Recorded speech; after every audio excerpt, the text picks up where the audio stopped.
Actúa en Derecho es un programa con objetivo social que investiga los casos y los pone a discusión delante de profesionales especialistas. En ningún momento el Canal TRO se compromete a prestar el servicio profesional de tipo legal que el caso requiera.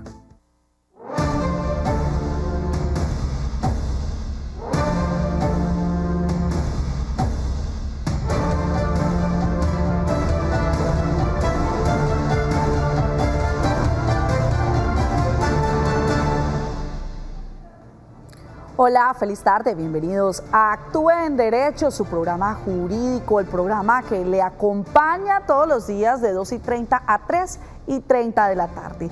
Yo soy Paola Romero y estaré con ustedes a lo largo de esta hora desarrollando un tema de interés por parte de toda la familia, y es que cuando hablamos de pensiones, hoy viernes de pensiones, pues este es un tema no solamente de los padres que están prontos a pensionarse, sino también de los hijos, de las nueras, en fin, es una información que a todos nos interesa y que debemos conocer.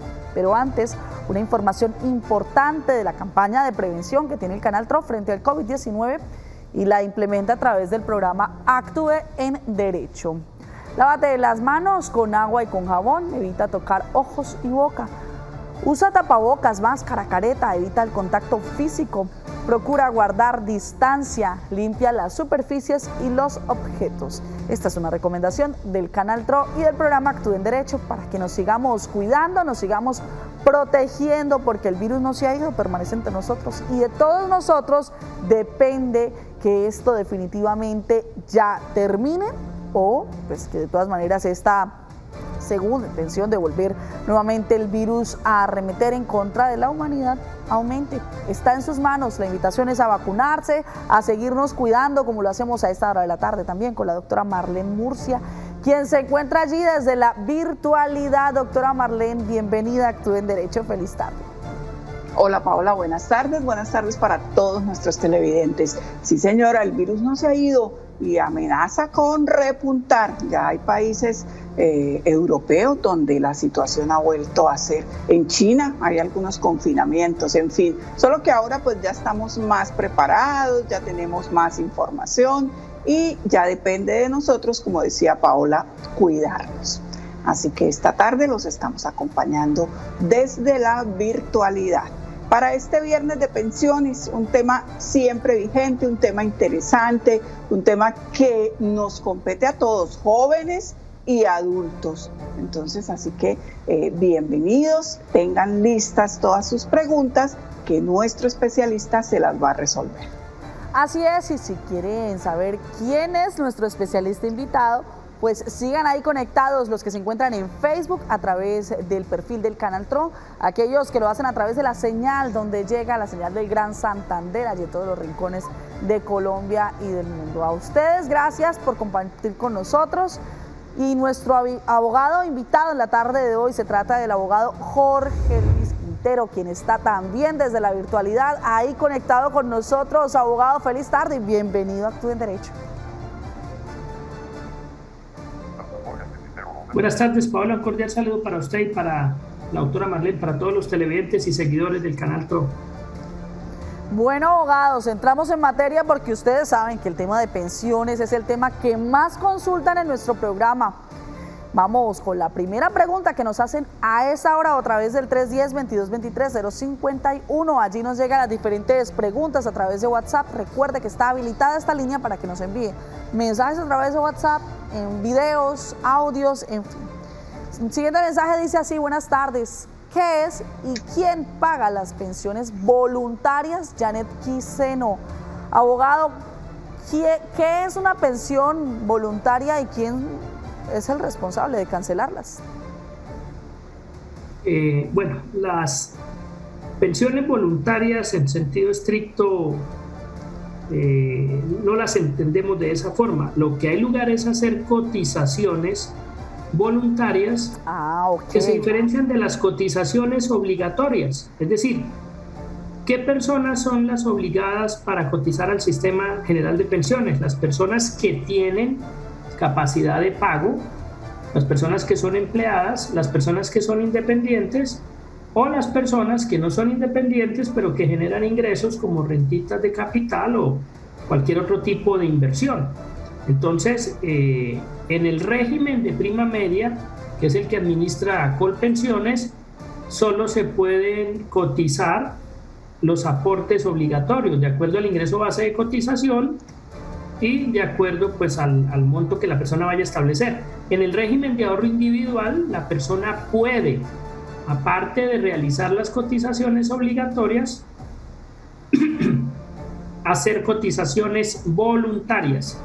O sea, abogado, entonces se mira lo voluntario desde la cotización y no en sentido estricto desde una pensión voluntaria. Ok, o sea, yo puedo cotizar.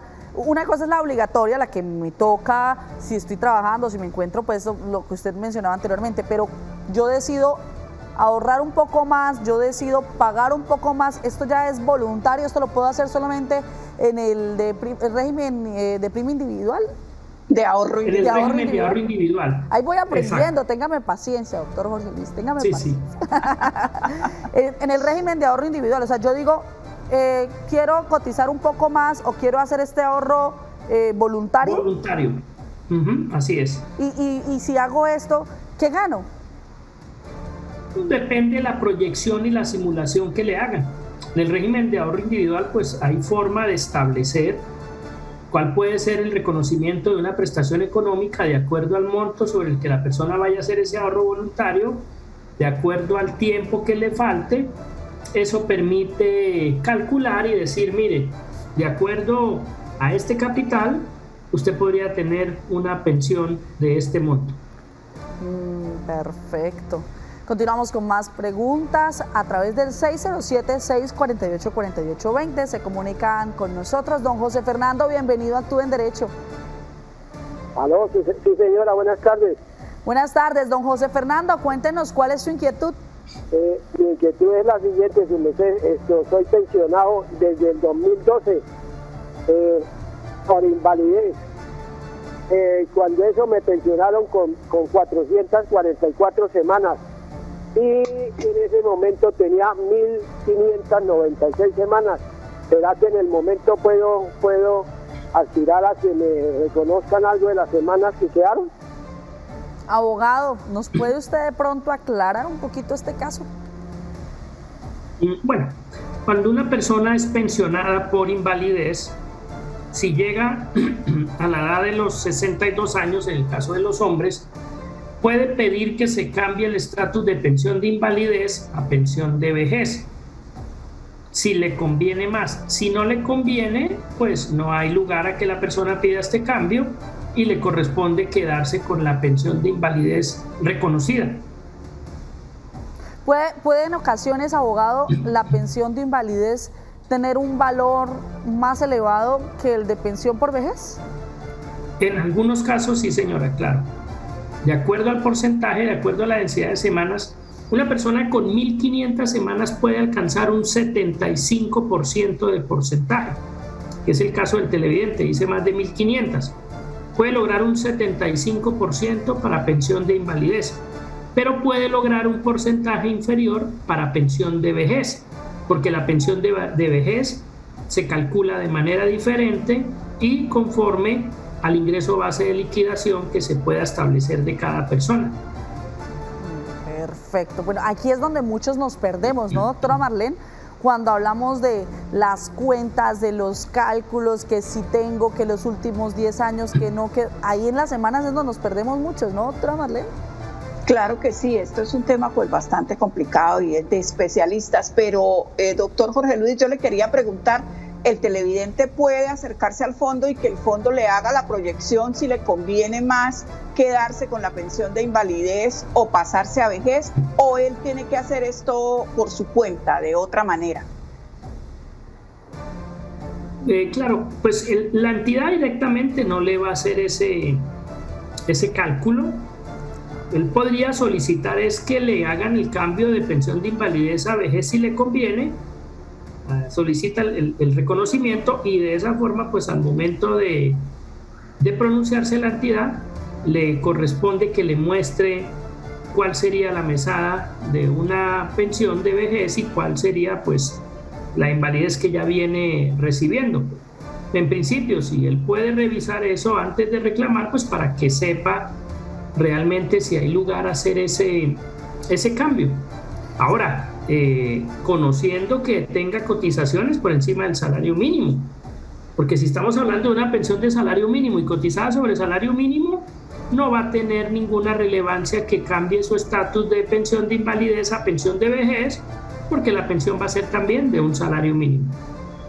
Abogado, este trámite o esta transición entre pensión por invalidez a pensión por vejez, ¿se demora mucho este cambio? No, se solicita y la entidad considero que en 2-3 meses se pronuncia. Pero nunca deja de recibir su pago el pensionado. No deja de recibir, no, porque ahí lo que hay es un cambio de una prestación a otra. Perfecto. Continuamos con más preguntas que nos hacen a esta hora de la tarde, allí a través del 310-2223-051. Dice, buenas tardes, tengo 62 años y no reúno los requisitos para pensión. Quisiera devolución de saldos. ¿Qué tengo que hacer? Soy Luis Ramos. Abogado, bueno, ¿qué le decimos a don Luis? Bueno, Luis, en primer lugar, pues revisar y si es posible continuar cotizando. O sea, en la medida que se pueda continuar cotizando es más pertinente apuntarle a una pensión, así sea de un salario mínimo. Soy de la interpretación que una reclamación de una devolución de saldo de la cuenta de ahorro individual o el pago de una indemnización sustitutiva es una reclamación que debe hacerse pues de manera excepcional y dependiendo ya las condiciones de la persona, pero en principio seguir cotizando. Si ya ha hecho este análisis, la persona definitivamente dice, no, yo quiero aquí resolver mi día a día y voy a reclamar, no, es muy sencillo, reclamar una devolución de saldo, reclamar una indemnización sustitutiva no requiere de abogado. O sea, no requiere de abogado. Esto realmente es llenar unos formatos, presentarse en la entidad y a la persona le van a reconocer. Si ya en un momento determinado hacen el pago, hay diferencias, pues ya corresponde que en un proceso, una vez se revise que efectivamente a la persona le reconocieron un valor y era un valor superior, ahí sí adelantar el proceso, pero reitero, no se requiere de un abogado para reclamar un saldo o una indemnización sustitutiva. Yo no comparto que a una persona le hagan un acompañamiento para llenarle 2 formatos y luego de los 10, 20 millones le vayan a cobrar un 30 o un 25%, cuando realmente para esto no se requiere ese acompañamiento. Esta era una recomendación jurídica. La siguiente es una recomendación comercial. Doctora Marlene, y es que esta aclaración que nos hace el doctor Jorge Luis es importante porque son muchos los mensajes que nos llegan a través de nuestro WhatsApp insinuándonos ese tema, ¿no? Bueno, ¿cuál es el abogado? ¿Cómo hago para contratar los servicios de un abogado? ¿Necesito los servicios de un profesional del derecho para reclamar mi pensión? No, definitivamente no. Este es un trámite administrativo que se surte ahora a través de la página o se puede erradicar personalmente. Creo que el trámite de pensión es de los que hay que erradicar personalmente, pero no requiere de un abogado. Ya sea a usted le niegan la pensión y pues se la niegan para usted de manera injusta, en fin, debe hacer revisar su caso. Pero uno se encuentra, o antes, no sé ahora después de la pandemia, no he regresado por esos sitios, pero uno se encuentra mucha gente, muchos denominados tramitadores en las afueras de las entidades, pues diciéndole a la gente que le reclaman la pensión. Entonces no, hacer la reclamación, hacer el trámite de reclamación no requiere abogado. Abogado se requiere en el evento en que usted tenga que pelear, que ese fallo sea adverso, que usted no esté conforme, que lo hayan liquidado mal, en fin, ahí ya tendría usted que entrar a buscar un abogado, pero para reclamar inicialmente no es necesario. Muy bien, y en las cámaras del Canal TRO siguen recorriendo todo el Gran Santander, desde algún rincón del Gran Santander. Nos llega la siguiente pregunta que nos hace un televidente.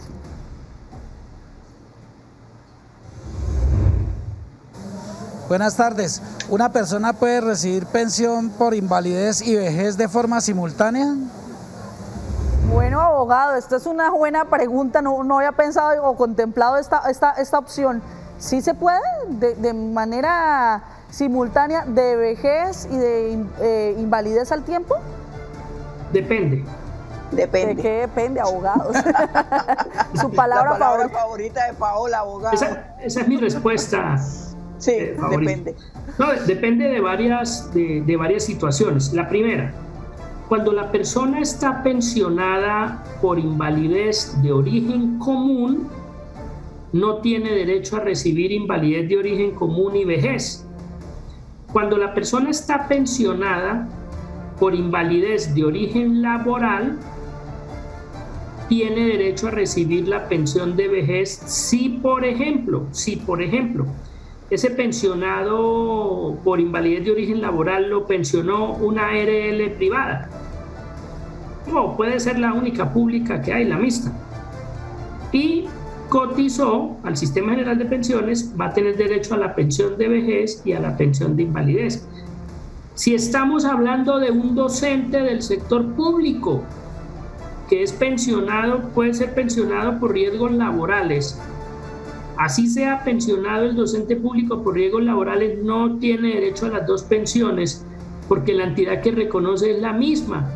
Y ha dicho el Consejo de Estado que no son compatibles, es decir, no se pueden juntar estos dos pagos cuando estamos hablando de un docente del sector público. Entonces hay que revisar, digamos que en algunos casos es posible recibir pensión de invalidez de origen laboral con pensión de vejez, digamos que por regla general, pero hay unas excepciones que es importante pues tenerlas de presente para saber si es posible acumular el pago de estas dos prestaciones económicas. O sea que si yo estoy pensionada, digamos, por un fondo privado, ¿sí?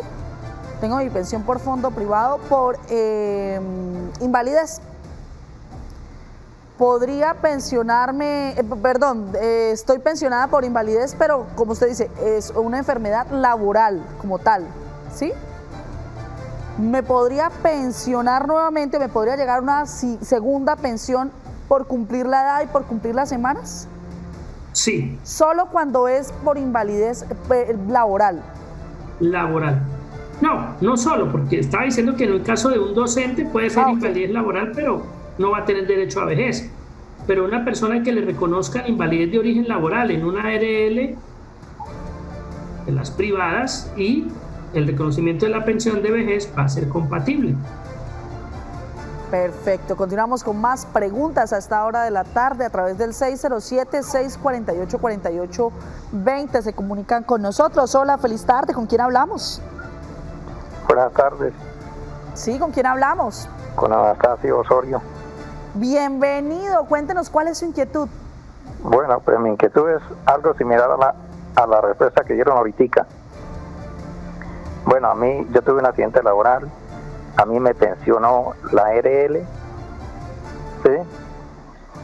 Entonces la pregunta mía, yo tengo 1.320 semanas, cuando yo llegue a los yo tengo 48 años, quedo pensionado por la ARL, cuando llegue a los 62, ¿puedo reclamar la pensión por vejez? Abogado. En este momento, con las leyes que tenemos vigentes, sí. Estamos a 14 años todavía de la edad aquí el televidente. De seguro se va a presentar una reforma pensional o hasta dos reformas pensionales. Si respetan las condiciones que tenemos actuales y establecen otro régimen de transición, sí. Aunque hay que decirlo, y aquí me viene a la memoria, hace 3 años un ilustre congresista de esta región pretendía plantear un artículo para que no fuera compatible la pensión de origen laboral con la pensión de vejez. Entonces, como estamos a 14 años, pues no sabemos qué variaciones se presenten, señor Osorio, pero con la ley que en este momento hay vigente, sería compatible su pensión de invalidez de origen laboral con una pensión de vejez. Bueno, abogado, pues este es un tema que tendrá que ser dirimido, digamos, por una reforma laboral. No nos pueden de pronto hacer un decreto o de pronto una reforma que no contemple pues todo este tema. Abogado, yo le quería hacer una pregunta, es respecto del tema anterior. Lo escucho muy lejos, nos decía el televidente. Si yo estoy pensionada por invalidez, solicito la pensión de vejez, y resulta que me sale desfavorable, el hecho de que yo la haya solicitado no me obliga a nada, o sea, no, yo puedo reclamarla y si no me favorece decir no, gracias. Efectivamente, doctora Marlene, recordemos que hay unos principios generales y también hay unas interpretaciones en materia laboral y en materia de seguridad social. 1, la irrenunciabilidad de un derecho y 2, la favorabilidad. Si una persona tiene una prestación económica y hace una solicitud y al comparar se logra establecer que lo que estaba pretendiendo le conviene menos que lo que ya trae, pues puede quedarse con esa prestación que ya le vienen reconociendo. Porque él ya tiene un derecho y hay un principio y él puede optar por lo más favorable. Ah, bueno, esto es muy bueno aclarárselo a los televidentes porque de pronto no presentan la reclamación pensando que si reclaman es obligatorio, ¿cierto? Es obligatorio cambiarse. Entonces, no, hay que mirar bien el tema. No es obligatorio porque ese derecho que él ya trae es irrenunciable. Ajá. Y solamente lo podrá entrar a mutar, a cambiar, pues precisamente en aras de una mejora. De una mejora, claro, si no le resulta favorable, pues entonces no tendría sentido. Abogado, hay otra pregunta que nos han hecho con bastante frecuencia y es si una persona que está pensionada por un fondo privado puede pensar en acceder a un cargo público, a un nombramiento. ¿Tendría que renunciar a su pensión o definitivamente ya no podría hacerlo? Soy de la interpretación de que puede tener un cargo público y recibir su pensión. El artículo 128 de la Constitución del 91 dice que es incompatible en los pagos dobles que provengan del Tesoro Público. Luego, cuando hablamos de una persona pensionada por una administradora de fondo de pensiones, si va a optar por un empleo público, para mí es compatible, tanto salario como pensión. Ahora, no falta el que venga a hilar delgado y diga, no, es que la pensión que está reconociendo la administradora de fondo de pensiones se completó el capital con el valor de un bono pensional, pero desde mi interpretación es procedente. Es más, soy de la interpretación que así reconociera la pensión Colpensiones, en principio podría ser favorable. Lo que pasa es que la Sala de Casación Laboral abiertamente, y fue la interpretación que hice, una sentencia del 2016, cuando la Corte viene a modificar esta interpretación, y dice la Corte, no, es que esto también es una forma de generar empleo y de ir permitiendo precisamente que la gente joven se vaya vinculando y el que vaya saliendo pensionado pues se vaya retirando. Cuando se revisa esa sentencia de la Sala de Casación Laboral, por lo menos lo que yo interpreté es que fue una cuestión más por dinámicas de empleo que por la propia incompatibilidad. ¿Por qué? Porque es que Colpensiones, aunque reciba dinero del Estado, el reconocimiento de las pensiones en su gran mayoría corresponde a las cotizaciones que hacemos los empleadores y los trabajadores, o sea, el sector público y sector privado. Luego no es que el Estado esté sacando el dinero para todas las pensiones. Sí, claro, hay unos reconocimientos, hay unos pagos. Ahora, si se revisan las estadísticas, porque es interesante cuando se adentran a mirar esto con números, de todos los dineros que el Estado gira en este momento, el 1% es para Colpensiones, los otros dineros corresponden al Ministerio de Defensa, corresponden a servidores públicos. O sea, todo el déficit pensional no está a cargo únicamente de Colpensiones. Lo que pasa es que a veces se sale a hacer ruido y a hacer manifestaciones sin fundamento, pero para mí realmente el hecho de que sea una pensión reconocida por Colpensiones, en principio, no debería ser incompatible con el salario. Bueno, abogado, muchas gracias. Nos queda claro el tema y hemos tenido varias consultas al respecto. Y a esta hora de la tarde saludamos a nuestros fieles cibernautas. Tenemos a Nubia Cáceres, tenemos a Javier Salinas. Javier se conecta desde Santa Rosa de Cabal, Risaralda. Tenemos a Fabián Toledo Niño, nuestro televidente que nos ve desde España. Tenemos a Nieve Ocampo, que se conecta desde la ciudad de Bogotá. Tenemos a Edinson Junior Ballesteros, nos saluda desde la calurosa Barranquilla.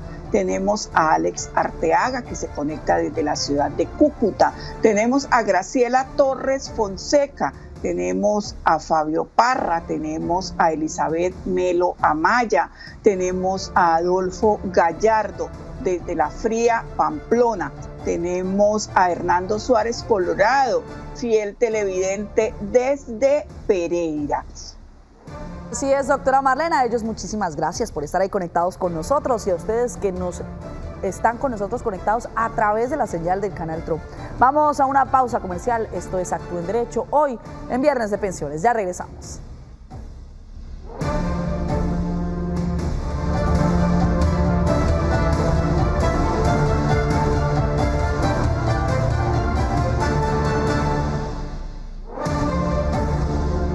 ¿Qué es la pensión de vejez? Pues si usted ha laborado durante más de 25 años en una empresa y tiene 1.300 semanas cotizadas y tiene hombre 62 y mujer 57 años, ya tiene un derecho adquirido, que es la pensión de vejez o jubilación. Recuerde que arranca esa pensión de vejez o jubilación, arranca con un 66.66% y va a un 75%.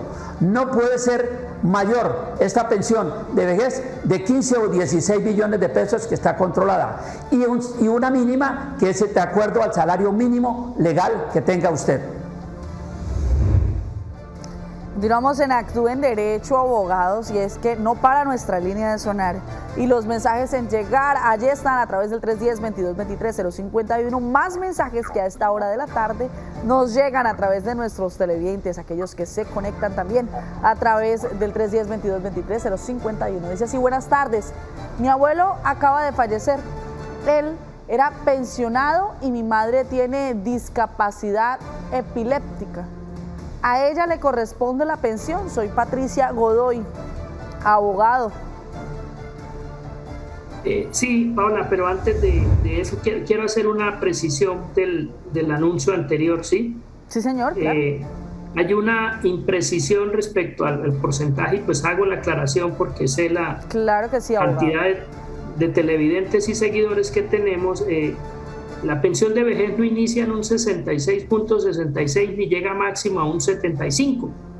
Este porcentaje no corresponden.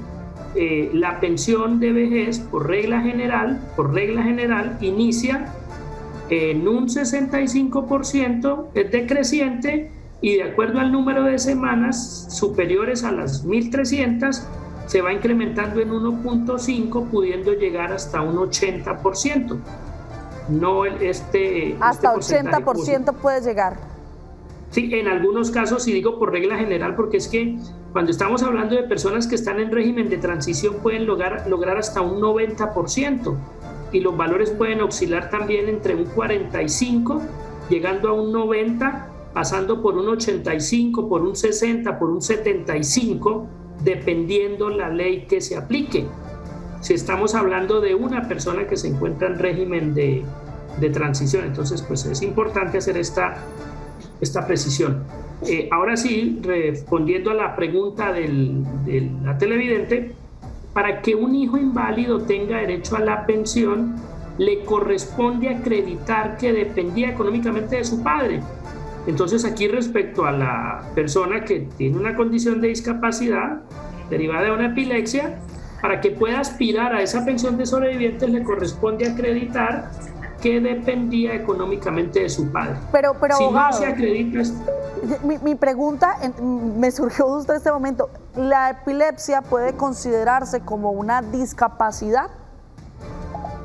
A ver, la situación de discapacidad es una cosa y lo que tiene que ver ya con la deficiencia que se genera como secuela de un accidente o una enfermedad es otra cosa, ¿sí? Okay. La epilepsia, dependiendo de la clase de epilepsia, sí puede establecer la invalidez para una persona, ¿sí? Dependiendo los episodios, dependiendo el grado de severidad, sí puede ser declarada una persona inválida como una patología por tener secuelas derivadas precisamente de una epilepsia. Sí hay casos, Paola, en este sentido. Lo que pasa es que utilizamos indistintamente discapacitado, no, cuando se califica la pérdida de capacidad laboral. Ahora, en el manual anterior al decreto 1507 se calificaba lo que tenía que ver con la minusvalía y la discapacidad, y el título de la deficiencia era parte. El nuevo manual habla del rol ocupacional o el rol laboral y otras áreas. Entonces, ¿qué es lo que es una discapacidad? La discapacidad es lo que tiene que ver con la relación que tiene una persona respecto a su entorno, respecto a sus actividades de la vida diaria. ¿Sí? Yo soy ciego, tengo una deficiencia, y si me van a calificar, ¿qué tengo afectado? La comunicación visual, por ejemplo. En el manual anterior, si me miraran esa discapacidad, entonces se decía discapacidad por la comunicación. Las personas que tengan inconvenientes de locomoción, entonces van a tener una discapacidad en lo que tiene que ver con la marcha, en fin. ¿Por qué? Porque la deficiencia, precisamente para que hablemos de discapacidad, debe existir una deficiencia. Si no hay una deficiencia, no se puede hablar de una persona en condición de discapacidad, porque precisamente esa condición es la que hace que la persona ya, por tener alterado un órgano, una estructura, al momento de pararse respecto a la sociedad, a la familia, ya tiene pues una diferencia precisamente por el grado de deficiencia que se le genera. Perfecto, a través del 607-648-4820 se conecta con nosotros desde el municipio de San Gil. Hola, feliz tarde, ¿con quién hablamos? Muy buenas tardes, con Pastor Estupiñán. Don Pastor, cuéntenos, ¿cuál es su inquietud en torno a pensiones?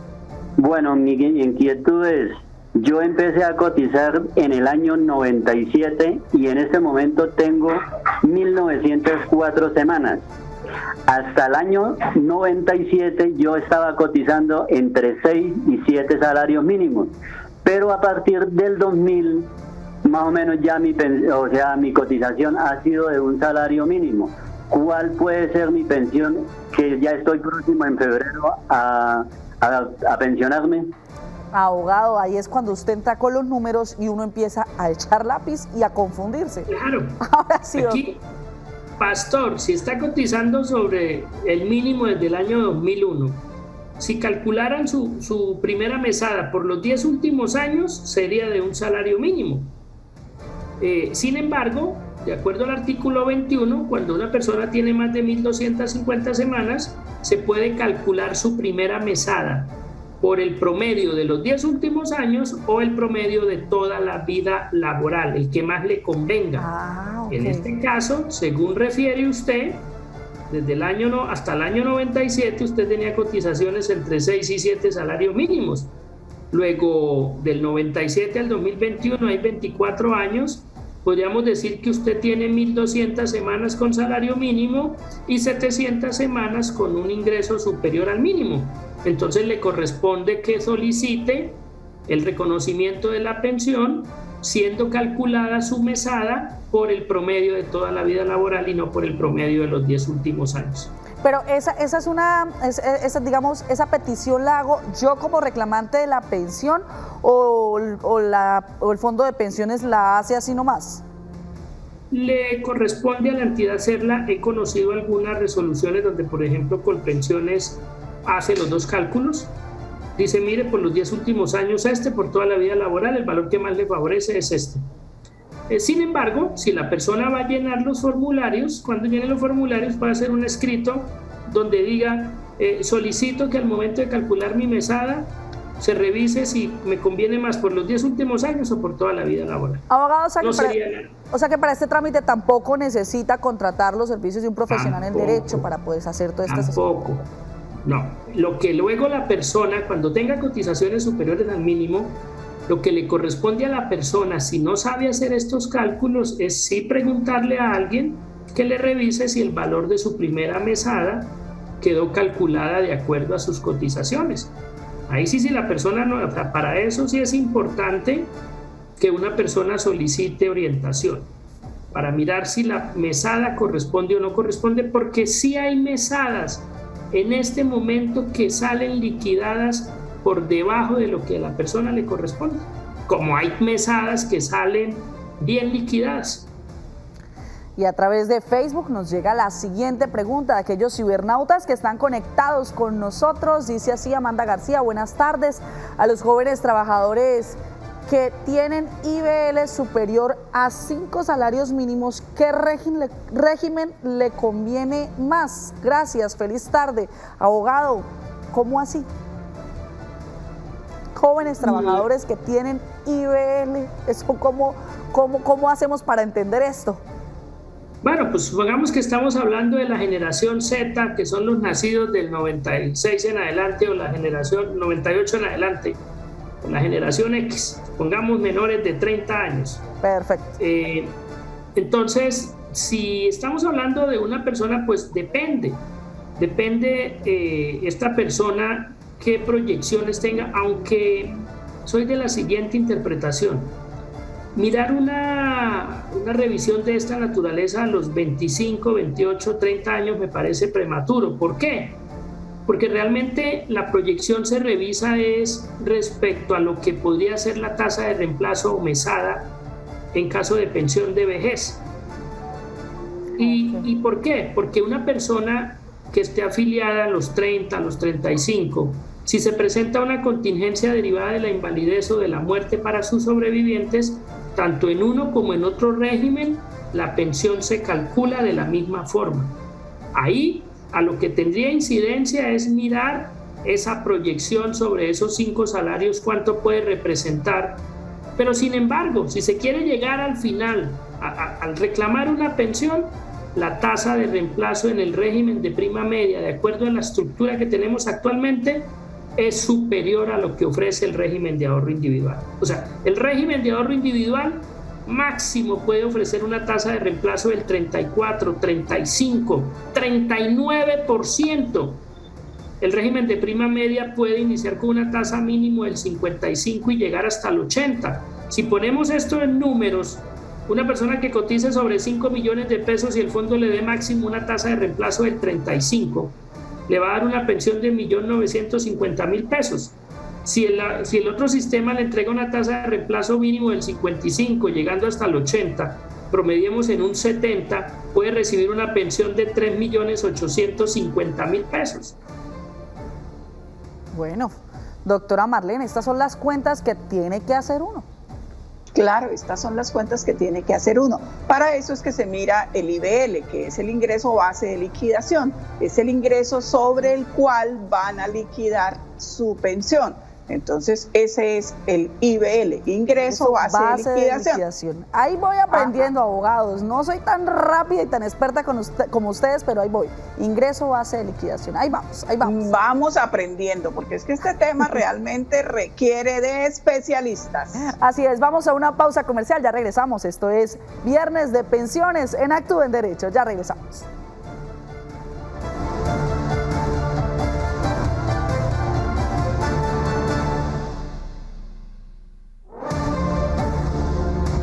Especial de vejez por invalidez. Es importante que debe tenerse en cuenta que a usted la pensión de invalidez se la van a dar si usted tiene un porcentaje de incapacidad, de pérdida de capacidad laboral mayor del 50%. ¿Qué quiere decir? Si la incapacidad o la pérdida de capacidad laboral es de menor del 50%, no tiene derecho a la pensión de invalidez. Pensión de invalidez que puede durar mucho tiempo y cada año usted tiene que estarse presentando para que le estén considerando si considera todavía tener la pensión de invalidez. Continuamos en Actúe en Derecho y seguimos leyendo los mensajes que ustedes nos envían, esta vez a través de Facebook, porque en Facebook nuestros cibernautas están ahí conectados con nosotros. A través de WhatsApp también nos envían reportes desde sintonía. Un saludo muy especial a Talía desde Gambita, que nos escribe, nos reporta sintonía, está ahí conectadita con su mamá desde el municipio de Gambita. A ella muchas gracias por estar ahí con nosotros, y a todos ustedes que están desde el perfil del canal TRO conectados desde diferentes partes de Colombia y del mundo. El siguiente es un mensaje que nos llega a través de Facebook. aquí a través de la cuenta, a través de este chat que ustedes ven aquí en vivo en Facebook. Ahí es donde tienen que ustedes participar para que podamos leer sus mensajes, como lo hace Claudia Milena Araque Durán, que dice así: buenas tardes, ¿cómo hace una persona que tiene disminución de visión y actualmente problemas de corazón para iniciar un trámite para ser evaluado y verificar si puede acceder a pensión por invalidez, abogado? Y la verdad que, como dicen, aquí picó en el palo, porque en realidad esta es una pregunta que nos llega, es una de las recurrentes al WhatsApp. Muchas personas nos preguntan, bueno, ¿yo cómo hago para saber o para que me califiquen? Tengo que pedir una cita médica y al médico decirle que necesito una calificación. ¿Hago esta solicitud a través de una tutela, un derecho de petición? Doctor Jorge Luis, ¿usted nos aclara este tema, por favor?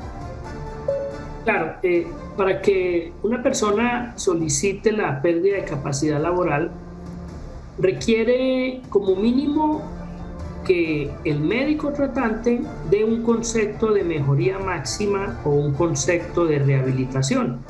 Es decir, que el médico diga, mire, esta persona se ha venido ya tratando de acuerdo a los procedimientos, de acuerdo a la técnica, de acuerdo a todo lo que está al alcance de la medicina. Ya esto es el grado de mejoría que se logra establecer y se puede calificar. Porque recordemos que la calificación precisamente lo que entra a establecer es si hay una pérdida en esa capacidad laboral. Y una pérdida que se va a definir de acuerdo a unas tablas, de acuerdo a una puntuación que hay.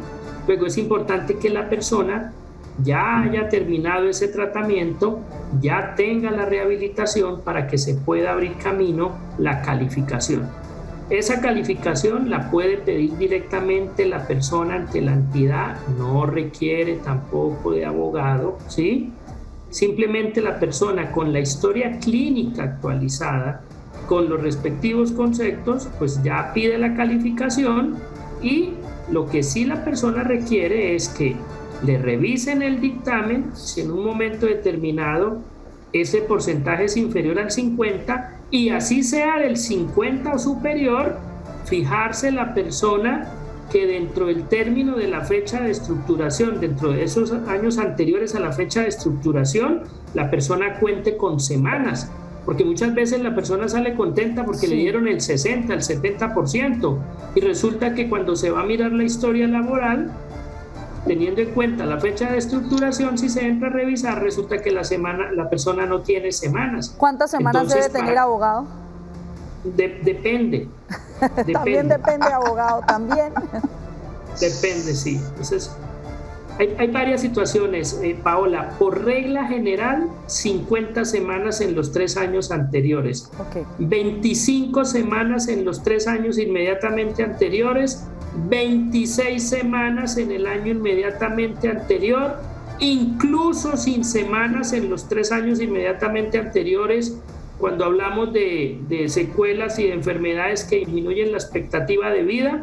Por desarrollo jurisprudencial se hace una aplicación del parágrafo del artículo 46, y es en aquellos casos cuando la persona ya tiene las semanas mínimas para pensión de vejez. Vamos a suponer que Roberto tiene 48 años y tiene 1.300 semanas, pero esas semanas las cotizó de los 16 años a los 44, pero la enfermedad que él tiene, la invalidez, se deriva de una enfermedad que disminuye su expectativa de vida. Así él no tenga las 50 semanas de los 48 a los 45 años, o en los 3 años inmediatamente anteriores, si esa enfermedad o esa secuela está catalogada dentro de esta interpretación, podría tener derecho a la pensión sin semanas. Es más, y en otros casos también en la aplicación de algo que se llama el principio de la condición más beneficiosa. Entonces, digamos que por regla general, del año 2009 a la fecha, 50 semanas en los 3 años inmediatamente anteriores. Perfecto. Alberto, desde Villanueva, se comunica también con nosotros. Hola, Alberto, feliz tarde, bienvenido a Actúa en Derecho. Gracias, muy buenas tardes. Muchas gracias por darme el espacio. Don Alberto, usted por conectarse con nosotros, ¿cuál es su inquietud? Muchas gracias, muy formal. Yo sí quería preguntarle, yo cumplí ya la edad de pensión, ya tengo los 62. La pregunta mía es si la pensión es retroactiva a la fecha de que cumplí la edad. Y lo otro es que yo estoy con Porvenir, si ese bono pensional se puede cambiar a Colpensiones. Muchísimas gracias por su atención muy formal. Bueno, doctor Jorge Luis, ¿qué le decimos a don Alberto? En los fondos, en las administradoras de fondos de pensiones, en el RAIS, esos pagos por regla general no tienen retroactivo. Todo depende del momento en el que se suscriba el contrato, se escoja la modalidad, en fin, hay varias situaciones que se pueden presentar. Y respecto a lo del bono, a lo que hace mención, pues interpreto que el cliente pregunta si puede volver a Colpensiones. Sí, hay que revisar si en su caso le convendría regresar a Colpensiones o si realmente le conviene el régimen de ahorro individual. Esto le corresponde hacerlo, este análisis, antes de reclamar la pensión, porque una vez reconocida la pensión por la AFP, ya no podrá intentar regresar a Colpensiones. Perfecto. Continuamos con más preguntas. Siguen nuestros televidentes utilizando las cámaras del Canal TRO para hacernos llegar sus inquietudes. ¿Qué pasa con el tiempo de aquellas personas que han cotizado trabajando en empresas que ya desaparecieron?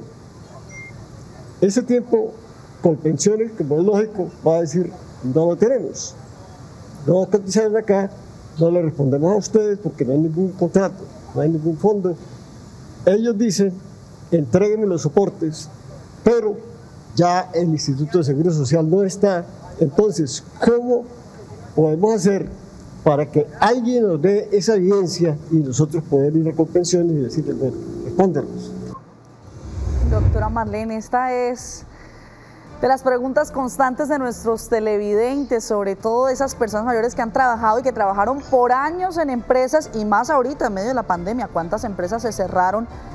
Tal vez no le hicieron en el momento justo el pago de su cotización a pensión. Ahora, al momento de reclamar, esas empresas ya no existen. Doctor, ¿qué decirle a nuestros televidentes? ¿Qué se puede hacer? ¿O definitivamente aquí hay varias situaciones? Lo que sucede es que como hubo un cambio de software del Instituto de los Seguros Sociales hoy a Colpensiones, en ese cruce de información, alguna información está sin subir, pero varias historias se pueden corregir. Segundo, si la persona tiene reportes de semanas anteriores a esas modificaciones, porque he tenido varios casos donde la persona aparecía con todas las semanas y de buenas a primeras empezó a aparecer sin semanas. Si se tiene este reporte, puede también entrar a solicitar la corrección, o con el número patronal también puede solicitar la corrección. Y en aquellos casos donde la persona realmente le cotizaron, si es inconveniente por el paso masivo de información, las semanas van a aparecer. Si ya definitivamente las semanas no aparecen, la persona no tiene reportes, no tiene certificados, ahí sí están en dificultades con estas semanas. Abogado, y si es de esas empresas que por la pandemia cerraron y que no cotizó o no le hizo el pago de cotización a estos empleados en temas de pensión, ¿a quién le reclaman? ¿Cómo se hace? ¿O definitivamente? No, si la empresa ya no existe, no hay a quién reclamarle. Y si hubo mora y la entidad de administradora de fondos de pensiones no fue diligente, la administradora tiene que responder por estos tiempos. Pero ahí sería necesario revisar cada situación en particular. ¿Y en estos casos sí debemos contratar un profesional del derecho para que nos lleve todo este proceso? Pues en principio la persona, si tiene la información, también le puede pedir a la entidad que le haga la corrección de la historia laboral. Hay unos formatos específicos, y si ya dada esa respuesta por parte de la entidad no se suben las semanas y la persona considera que tiene el derecho agotado ya este trámite administrativo, sí le corresponde hacerlo con un abogado para que lo pueda reclamar mediante un proceso. Abogado, nos escriben por interno muchos de nuestros televidentes. ¿Cómo hacen ellos para poder contactarlo a usted, que sea usted quien lleve su caso? Me pueden contactar en los teléfonos 607-642-1274, 607-642-1796, o en el celular 317-664-4314. También me pueden buscar a través de la página www.Jorge Luis Quintero Gómez, a través de las redes Jorge Luis Quintero Gómez, y los invito para que se suscriban en mi canal de YouTube, Jorge Luis Quintero Gómez en YouTube. En días pasados subí unos videos interesantes, unos videos para ilustrar precisamente a los seguidores, a las personas que tienen inquietudes en materia laboral y en materia de seguridad social. Así es, nos vemos el lunes, doctora Marlene, porque la cita es con usted en Consultorio Jurídico. Recuerden, tienen cita conmigo el lunes en nuestro acostumbrado Consultorio Jurídico. Feliz fin de semana. Hasta luego.